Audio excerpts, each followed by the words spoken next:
tujue hizi dawa za kulevya ni nini na aina zake ambazo hasa zinasumbua nchi yetu hapa. Okay, nashukuru sana. Tunaposema dawa za kulevya kwa lugha rahisi kabisa ya mwananchi wa kawaida kuelewa, ni zile kemikali ambazo mtu anapotumia zinaathiri mfumo wake wa fahamu. Nikimaanisha kwamba akitumia bangi itaathiri jinsi ambavyo anajisikia, anaona, anasikia. Nikimaanisha kwamba huyu mtu atakuwa anasikia vitu ambavyo wengine hawasikii, atakuwa anaona vitu ambavyo wengine hawaoni, lakini pia hata kwenye hisia za ngozi atakuwa anahisi vitu ambavyo wengine hawahisi. Lakini pia kwa mfano mtu akitumia heroin au tunaitaga unga, huyu mtu atakuwa na matendo fulani ya polepole, atakuwa analegea fulani hivi, kama mshaye kuona wale watu wanaita mateja stand, wanakuwa fulani kama wananinginia fulani hivi, wanakuwa hapo slow. Kwa hiyo dawa za kulevya ni kemikali ambazo mtu akitumia zinaenda kuathiri mfumo wake mzima wa fahamu. Kwa hiyo mfumo wa fahamu unaathirika, mtu anakuwa anatenda visivyo kawaida. Ni aina gani ambazo za dawa za kulevya ambazo mara nyingi zimekuwa zikisumbua nchi yetu? Okay, kwa nchi yetu dawa ambazo zinatumika zaidi, zile ambazo zipo kinyume na sheria, ya kwanza kabisa ni bangi. Kwa bangi inaongoza zaidi kwa kutumika nchini kwetu, kwa sababu kwanza inalimwa sana, inapatikana nchini kwetu kwa asilimia kubwa. Baada ya bangi inayofuatia ni mirungi. Lakini pia baada ya mirungi tuna heroin, baada hapo ndo zinakuja dawa nyingine za kulevya. Lakini bangi bado inaendelea kushika nafasi ya kwanza kwa kutumiwa kwa sababu ya upatikanaji wake, kwa sababu hapa nchini zinalimwa, kwa hiyo hata upatikanaji wake kidogo unakuwa ni rahisi kuliko hizi ambazo zinaingizwa kutoka nje ya nchi. Okay, sawa.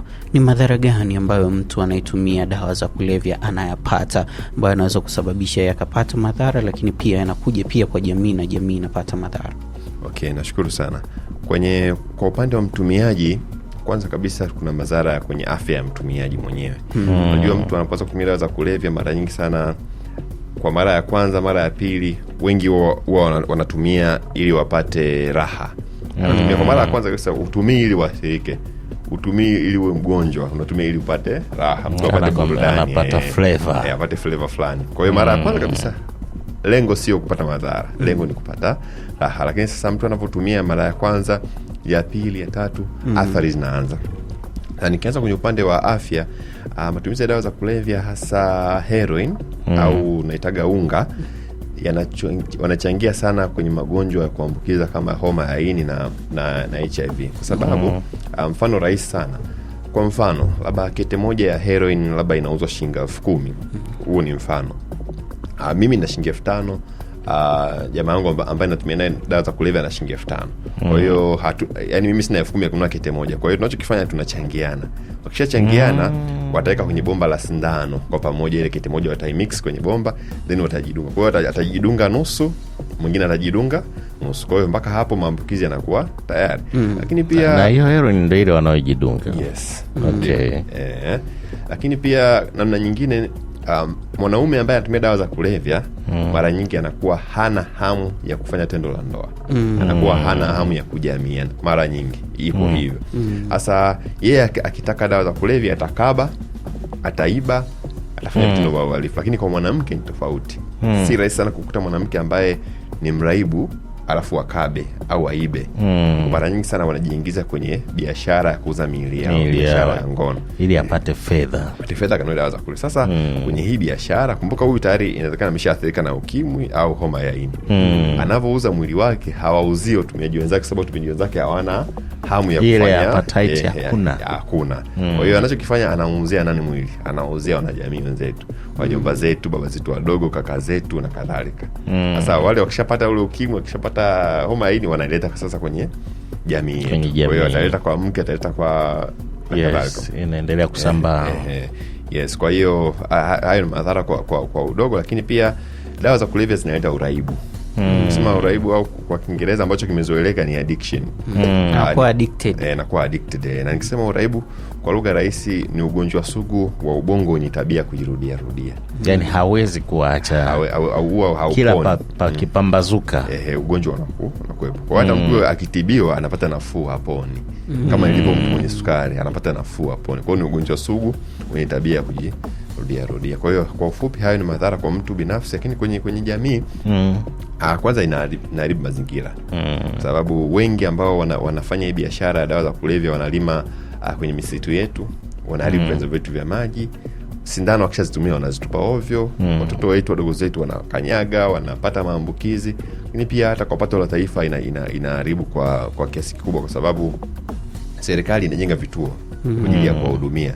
Vituo vya Mat Clinic tunavyo Kahama, Shinyanga, Mwanza na kadhalika. Hivi vituo ni bure.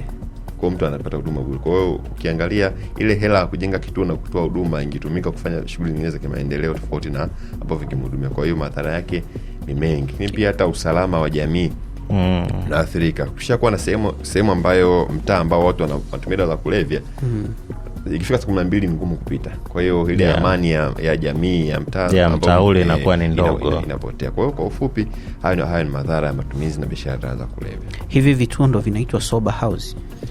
Kwenye vituo kuna sober house na kuna Mat Clinic. Nikisema sober house au kwa Kiswahili chake ni nyumba za upataji nafuu. Hii ni sehemu ambayo mtu anaenda kutibiwa, analala, anaishi pale. Kwa hiyo atakuwa pale kwa angalau siku 90 na kuendelea, miezi 3 na kuendelea. Lakini hii inalipiwa. Yes, sober house mtu analipia. Kwa serikali ndio inatoa kibali. Kwa mamlaka ya kudhibiti dawa za kulevya ndio inatoa vibali vya hizi nyumba kuweza kuanzishwa na kutoa huduma. Lakini zile Mat Clinic ambazo ni bure, hizi mara nyingi sana ni kwa ajili ya mtu ambaye ameathirika na heroin. Au dawa nyingine, kundi la afyuni. Nikisema kundi la afyuni ni hizi mtu ametumia dawa tiba za asili ya kulevya. Tramadol ukienda hospitali unapewa ili ukate maumivu. Lakini kuna ambao wanazitumia kinyume na utaratibu, wanapata kwa waraibu. Ni pia kuna Valium. Kwa hiyo hizi clinic ni kwa ajili ya waraibu wa dawa hizo peke yake. Na zipo takriban 20 nchi nzima. Kwa hiyo zipo na serikali inazidi kujenga ili kusudi kuwasaidia watu walioathirika na dawa za kulevya ili kusudi waweze kupata msaada. Ndio. Okay, sasa vijana wanawezaje kujilinda dhidi ya ushawishi wa matumizi ya dawa za kulevya?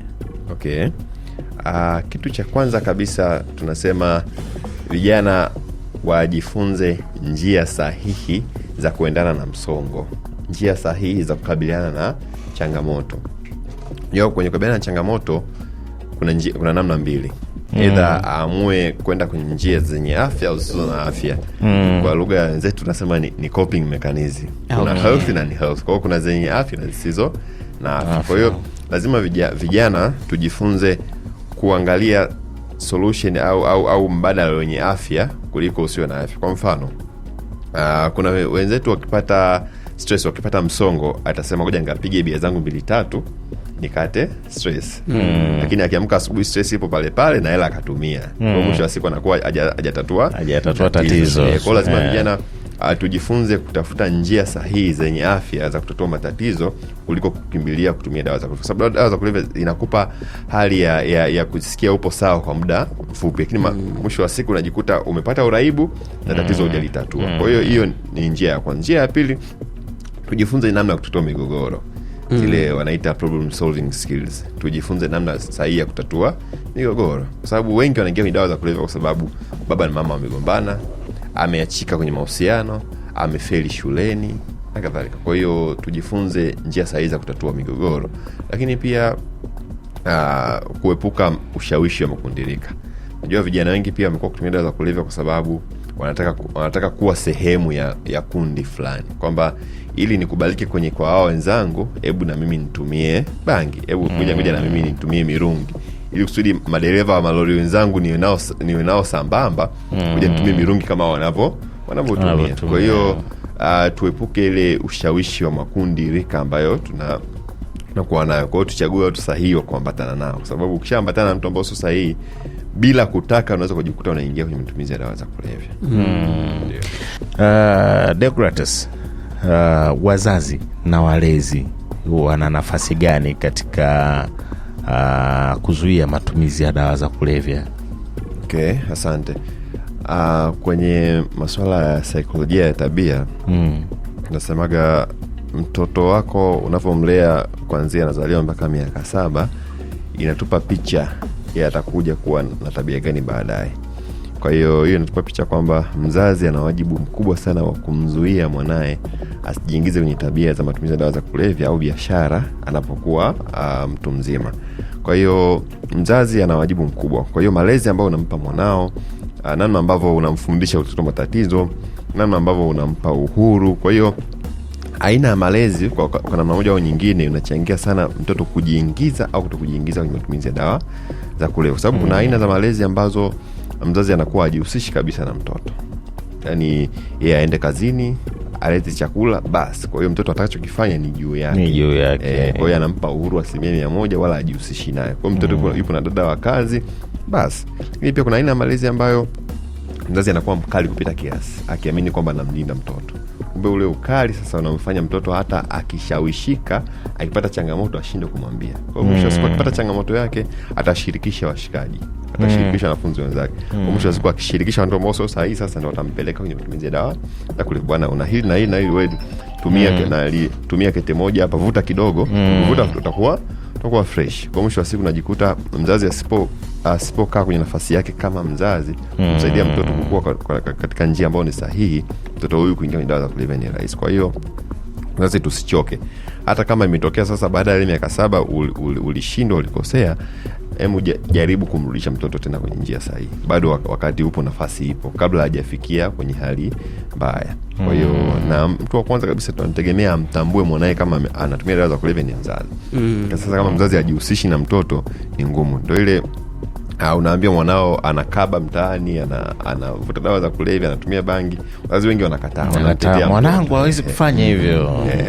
Kwa hiyo wazazi kwa namna moja au nyingine wamekuwa wakichangia watoto kuendelea kutumia dawa za kulevya, kwa sababu wanahisi wakiwalinda, wakiwadekeza, wanawasaidia, kumbe mwisho wa siku wanawaharibu. Na mwisho wa siku unakuta mzazi alikuwa na kazi nzuri na maisha mazuri, mtoto akasoma mpaka chuo kikuu, lakini mwisho wa siku amekuwa mraibu. Anastaafu, anazeeka, majonzi, vilio, kitu ambacho mwanzoni angekaa kwenye nafasi kama mzazi haya asingetokea. Sasa kwa nini inaadhimishwa siku ya kupinga vita ya kutumia na biashara ya madawa kulevya? Ofisi ya Umoja wa Mataifa inayojihusisha na masuala ya dawa za kulevya na uhalifu, UNODC, pamoja na nchi wanachama walikaa wakaona kwamba kuna umuhimu wa kuwa na siku maalum kwa ajili ya kueleza dunia kwamba kuna umuhimu wa sisi kupiga vita matumizi ya biashara za kulevya kwa sababu ya madhara yake. Madhara ya dawa za kulevya kidunia ni makubwa sana. Mamilioni ya binadamu wanatumia dawa za kulevya. Na kutokana na madhara yake kwenye afya, kwenye usalama wa kidunia, ndio maana wakaja na hii siku ili kuendelea kuhamasisha jamii ipambane na dawa za kulevya. Na imeletwa kwa jamii kwa nini? Kwa sababu dawa za kulevya ni swala mtambuka. Yaani mapambano yake sio ya serikali peke yake au sio ya wadau fulani peke yake. Ni issue mtambuka kwamba kila mtu anahusishwa. Na ndio maana hii siku huwa tukiadhimisha hata kitaifa tunamhusisha kila mtu, kuanzia mwananchi wa hali ya chini mpaka viongozi wa level ya juu, sababu hili swala ni swala mtambuka. Kwa hiyo iliwekwa ili kuweka mkazo na umuhimu wa hili swala, kama ambavyo tunaweka siku ya ukimwi, siku ya kwa hiyo iliwekwa kusudi kuweka mkazo wa swala hili kwamba ni swala mtambuka na linaiathiri jamii. Tukisalia hapo kwenye maadhimisho ya siku hii, tujue tu sasa jamii inawezaje kushirikiana na mamlaka katika kupambana na dawa za kulevya. Lakini tujue tu hii mamlaka ni ipi kwanza kwa ufupi, ndo tujue jamii inaweza kushiriki vipi. Karibu. Asante. Mamlaka ya kudhibiti na kupambana na dawa za kulevya, hii ni taasisi ya serikali ambayo ipo chini ya ofisi ya waziri mkuu na inaongozwa na kamishna jenerali. Ndio, na hii ilianzishwa mwaka 2017 rasmi kwa kupitia sheria namba 5 2015 ya kudhibiti dawa za kulevya. Kwa hiyo ni mamlaka ya serikali yenye wajibu wa kuratibu zoezi zima la dawa za kulevya nchini. Kwa hiyo mamlaka ya dawa za kulevya ina nguvu ya kukamata, ambapo mmekuwa mkiona operation mbalimbali. Ina nguvu ya kupeleleza, ina nguvu ya kufuatilia hatua kwa hatua mpaka mtu anapofikishwa mahakamani. Lakini pia mamlaka hii ina wajibu wa kutoa afua kinga au elimu kinga kwa jamii isijiingize kwenye matumizi ya dawa za kulevya. Nikimaanisha issues za demand reduction, kwamba kusaidia jamii isiingie kwenye dawa za kulevya. Lakini pia mamlaka hii ina jukumu pia la kuratibu matibabu nchi nzima yanayohusu dawa za kulevya. Kwa hiyo walioathirika, mamlaka ina wajibu wa kuratibu huduma kwao. Kwa hiyo mamlaka haikamati tu au haifanyi zoezi lile la operation peke yake. Inatoa elimu, inaratibu matibabu. Lakini pia jukumu la mwisho la 4 la mamlaka hii ni kuratibu ushirikiano kuanzia ngazi ya kitaifa, kikanda na kimataifa. Maana utaona tunafanya kazi mpaka na zile asasi ambazo zipo chini kabisa ngazi ya kata, kuhakikisha kwamba hii elimu inawafikia jamii na kuona kwamba sio jukumu letu peke yetu. Sisi kazi yetu ni kuliratibu ili kusudi wananchi waweze kupata huduma sahihi. Jamii inahusikaje kwenye haya mapambano dhidi ya dawa za kulevya? Tumesema kwamba swala mtambuka. Sasa kama ni swala mtambuka, inamaanisha kwamba jamii inahusika moja kwa moja kwenye haya mapambano. Kuanzia ngazi ya mzazi, ngazi ya mwanafunzi, ngazi ya kiongozi, waandishi wa habari, wasanii na kadhalika, wanahusika moja kwa moja kwenye mapambano. Mapambano haya huwa tunahusisha kwa njia rahisi sana. Huwa tuna namba yetu ya simu ya bure ya serikali ambayo ni 119. Kwa hiyo mtu alipo popote pale, bali tu awe na simu iwe na network basi. Hahitaji kuwa na bando. Kwa hiyo akiona sehemu kuna watu wanalima bangi, watu wanalima mirungi, watu wanafanya biashara fulani ya dawa za kulevya, au anahisi hizi ni dawa za kulevya zinauzwa hapa au zinalimwa hapa, atupigie simu 119. Kwa hiyo akishatuambia ni wapi, eneo gani, sisi huwa inatosha. Na huwa tunaambia jamii kwamba usalama wa mtu wa taarifa kwetu ni kitu namba 1. Tangu mamlaka ianze haijawahi kutokea taarifa fulani juu ya dawa za kulevya ikamdhuru mtu fulani. Kwa hiyo hatujawahi kupata hiyo taarifa. Kwa hiyo tunamlinda sana mtu wa taarifa wetu. Na hata Kamishna Jenerali amewahi kusema kwamba ukitupa taarifa tukafanikisha kupitia taarifa yako, huwa lazima tukupongeze. Kwa hiyo tunawasihi wananchi watoe taarifa. Hasa wananchi wa hapa kwetu Tabora, kuna sehemu bangi zinalimwa, basi kama ambavyo tulipata taarifa mwezi wa 4 tuliteketeza takriban ekari 68 za bangi hapa Tabora. Kwa hiyo taarifa ambazo tunazipata. Kwa hiyo watu wote taarifa. Sawa, ujumbe wako wa mwisho ni upi kuhusiana na hii siku ya kupiga vita matumizi na biashara ya dawa za kulevya, lakini pia utueleze hiyo siku itakuwa ni lini na ujumbe wako ni upi? Okay, asante sana. Kimataifa hii siku huwa ni tarehe 26 mwezi Juni kila mwaka. Okay. Ndio, kwa hiyo ni kimataifa, lakini mwaka huu kama nchi tunalazimisha kwa namna tofauti kidogo kulinganisha na miaka mingine. Tunafanya kikanda. Kwa hiyo kanda zote za nchi tuna ofisi kwenye kila kanda. Kwa hiyo kwa mfano hapa kwetu kanda magharibi tunaadhimisha tarehe 4 na tarehe 5 mwezi Julai. Okay. Kwa hiyo tulisogeza mbele kwa sababu ya baadhi ya majukumu. Kwa tarehe 4 na tarehe 5 tutakuwa hapa Tabora. Nadhani tutakuwa na waandishi wote wa habari ambao wapo hapa Tabora, wananchi wote, vijana, viongozi na mkuu wa mkoa ndio atakuwa mgeni rasmi. Kwa hiyo tutaifanyia pale kwenye viwanja vya chuo cha utumishi wa umma.